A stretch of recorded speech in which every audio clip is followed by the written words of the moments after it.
Okey, Assalamualaikum warahmatullahi taala wabarakatuh dan selamat sejahtera kepada semua. Untuk video perkongsian pada kali ini, saya akan bercerita tentang topik yang ke-12 dalam kursus pengenalan kepada keibubapaan dan keluarga bukan tradisional. Okey, untuk tajuk yang ke-12 ini uh, tentang parenting in varying life circumstances, ya. Kita akan cuba membahaskan tentang beberapa keadaan di mana uh, ibu bapa perlu mengaplikasikan teknik-teknik keibubapaan ataupun strategi gaya keibubapaan yang berbeza, ya, bergantung kepada konteks keluarga mereka itu. Okey. Baik, untuk sebagai permulaan, ya, terdapat there are three circumstances lah. Four, ya, actually. Saya buat tambahan satu lagi tu. Ada 4, ya, circumstances di mana akan saya cuba bahas dalam topik yang ke-12 ini. Tetapi untuk tujuan perkongsian video kali ini, saya cuma akan fokus kepada satu situasi ataupun keadaan sahaja, iaitu parenting and working, ya. Yang tiga lagi iaitu non-traditional families, iaitu keluarga bukan tradisional. Parenting with children with exceptionalities, ya. Macam mana hal ehwal keibubapan itu bagi keluarga yang ada anak istimewa, dan juga parenting at times of trauma, ya. Ada kes-kes di mana ada trauma berlaku di dalam keluarga tertentu. Jadi parenting skills yang perlu diaplikasikan akan berbeza, ya, dengan keadaan-keadaan yang lain. Okay, so ini 4 keadaan yang akan saya kupas dalam topik ke-12 ini. Tetapi untuk kali ini saya akan fokus kepada parenting and working. Baik, sebelum kita membincangkan dengan lebih details tentang topik parenting and working, we have to understand first the meaning of work. Apakah maksud pekerjaan itu, ya? Kita tahu apabila seseorang keluar melakukan sesuatu pekerjaan, melakukan sesuatu tak kira apa, dan mereka dibayar setelah melakukan pekerjaan tersebut, itu kita namakannya sebagai masuk dalam kategori work lah, ataupun pekerjaannya. Tak kira lah kerja tu yang macam mana, kerja yang buruh kasar ke, kerja sebagai seorang guru ke, kerja sebagai tukang kebun ke, tukang sapu ke, tukang cuci ke, tukang masak ke, ataupun pensyarah, profesor, tak kisah, polis, bomber, jururawat, apa bentuk sahaja pekerjaan yang dilakukan untuk tujuan mendapat upah, mendapat salary, mendapat pendapatan hasil daripada pekerjaan yang dilakukan. Itu adalah pekerjaan, work, ya. Dan untuk konteks kekeluargaan, keibubapaan, ya, untuk memahami sistem sesebuah keluarga, pekerjaan seseorang itu ataupun pekerjaan ibu dan bapa ini influences social values, ya, yang akan mempengaruhi nilai-nilai sosial bagi ibu bapa tersebut in child rearing, ya, di mana mempengaruhi dalam aspek asuhan lah, bagaimana mereka mengasuh anak-anak. Kalau mereka sebagai seorang profesor, nilai-nilai sosial yang diterapkan memang akan dipengaruhi oleh latar belakang pekerjaan dia sebagai seorang profesor. Sama juga kalau dia seorang tukang kebun, ya. Mungkin elemen-elemen daripada pekerjaan, latar belakang pekerjaan beliau itu akan mempengaruhi penerapan nilai-nilai sosial dalam pengasuhan anak-anak yang mereka ada. Selain daripada itu, juga akan mempengaruhi social life, ya, kehidupan sosial dan juga status the family. Kita tahu pendidikan akan mempengaruhi seseorang itu dapat kerja yang seperti apa. Okay, so apabila mendapat pekerjaan, so they will have status itu akan dipengaruhi lah, akan affected. Kalau dia kerja biasa-biasa saja, mungkin statusnya itu mungkin dalam kategori sederhana ataupun kategori pertengahan begitu. Tetapi kalau dia bekerja dalam kategori profesional, mungkin dia punya status lebih tinggi lah, ya. Ini dikaitkan juga dengan salary ataupun pendapatan yang diperolehi daripada pekerjaan. Selain daripada itu, work also develops adult skills and provides many supports. Mereka melalui pekerjaan ini, golongan dewasa iaitu ibu dan bapa ini, mereka akan membentuk kemahiran-kemahiran mereka sebagai seorang dewasa lah. Okay, dan akan all the kemahiran ini nanti akan membantu mereka to provide many supports for them. So apa saja kemahiran lah, tak kira pekerjaan apa, itu nanti akan influence dia to improve dia punya skills. And then the most important things adalah pekerjaan ini nanti akan mencetuskan tekanan ataupun stres. Apabila kerja banyak, ibu atau bapa nanti akan tertekan. Apabila tertekan, dia akan influence, mengganggu proses-proses pengasuhan ataupun proses-proses keibubapaan, kemahiran keibubapaan yang perlu dilakukan sebagai seorang ibu ataupun bapa. Ya. Okey, kemudian sekarang kita akan lihat macam mana kita cuba faham dari segi konteks parenting and working. Ya.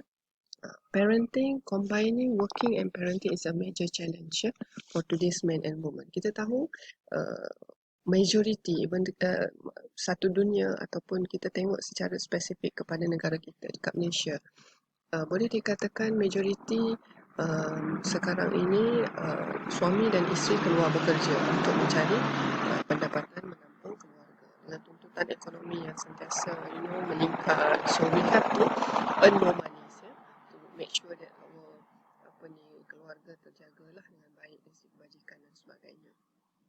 So cabaran yang paling besar untuk golongan ibu dan bapa pada hari ini adalah untuk combine, untuk menggabungkan, untuk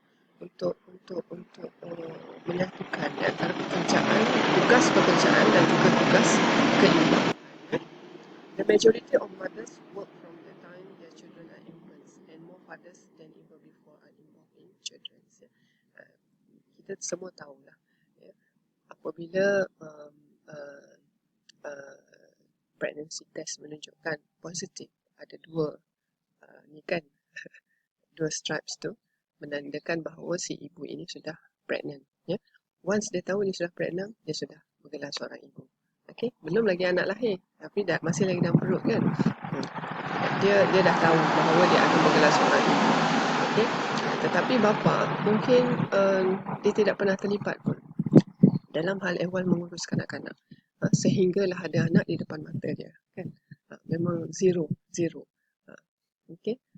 So, with this kind of situations, how do parents solve the common problems that arise in integrating work and family life? Macam mana mereka nak integratekan kalau tiba-tiba ada masalah yang melibatkan anak-anak dalam keluarga, masalah-masalah biasa mungkin, macam mana mereka nak integratekan di antara kehidupan keluarga mereka itu dengan pekerjaan tersebut. And then how do they find childcare that promotes children development? Macam mana nak cari pusat-pusat jagaan yang sesuai, yang boleh membantu proses perkembangan anak. Ini juga salah satu perkara yang very challenging nowadays. Sebab kita tahu taska pusat jagaan yang ada dekat negara kita ini tumbuh bagai cendawan lepas hujan. Banyak. Jadi kita as a parents, kita yang kena membuat pemilihan, membuat kajian, survey untuk melihat which one yang the best, yang berkualiti, yang nantinya mampu promote kita punya perkembangan anak-anak kita. Walaupun kita tidak dapat menjaga secara langsung anak, tapi bila kita hantar ke pusat jagaan tersebut, they can taking a good care of our children. And then how do they adjust routines to enhance the quality of time they spend with children? Cabaran juga kepada ibu bapa, macam mana mereka nak sesuaikan rutin-rutin harian anak ni, so that nanti ada masa-masa kualiti bersama anak-anak. Katakan suami sibuk sebagai inspektor polis, isteri pula sebagai seorang doktor, dua-dua profesional. Jadi macam mana mereka nak sesuaikan tanggungjawab pekerjaan dengan jadual bekerja yang mungkin tidak menentu itu dengan membahagikan masa untuk diluangkan dengan anak-anak, so that quality of time yang mereka luangkan dengan anak-anak itu betul-betul dapat mereka jaga. And then how do they adapt to their many responsibilities and maintain a sense of well-being? Macam mana mereka nak sesuaikan diri dengan sangat banyak tanggungjawab yang ada. Untuk banyak tanggungjawab, kita nak, walaupun kita banyak tanggungjawab, tapi kita still boleh maintain kita punya kesejahteraan. mental dan fizikal. Itu yang kita nak. So how this working parents buat lah, ya. Itu yang kita perlukan. Okay. Alright. So di dalam nak memahamkan tentang work and family life ini, pertama sekali kita kena faham tentang dimension of participation, ya. Sejauh mana penglibatan ibu atau bapa di dalam urusan kehidupan keluarga dan juga pekerjaan mereka. Okay. So ada 6 domain according to Grammy and Russell ini yang menjelaskan ada 6 penglibatan ibu bapa, dan ini adalah bergantung kepada involvement dan juga responsibility, ya. Ini ada 6. So kita boleh lihat yang pertama, employment and financial support, day-to-day care and interaction with children, time management and socialization, household work, maintaining relationship with caregivers, parental commitment and investment. Ini 6 dimensi yang mana melalui 6 dimensi ini kita boleh kenal pasti sejauh mana si ibu ataupun si bapa tadi tu melibatkan diri dengan hal ehwal keibubapaan ataupun kehidupan keluarga mereka, ya. Kita boleh kenal pasti melalui 6 elemen ini. Yang pertama dari segi pekerjaannya, financial support, berapa banyak duit yang dia dapat. So kita boleh tengok berapa persen yang dia perlu luangkan masa dengan pekerjaannya so that dia boleh earn seberapa banyak duit, ya. The second one is day-to-day care. Nak cari macam mana dari segi interaction dengan anak-anak. Okay, anak-anak punya hantar pergi tempat jagaan, so the interaction itu. Siapa yang urus anak, hantar pergi taska, siapa yang ambil, kan? Ini semua akan kita dapat kenal pastilah penglibatan ibu bapa itu sejauh mana. And then yang ketiga adalah dari segi pengurusan anak, ya. Nak bawa pergi doktor, siapa nak urus, kalau anak ada masalah, ada sakit, ada mungkin bergaduh dengan kawan dan sebagainya. So how do this parent taking care of them, ya?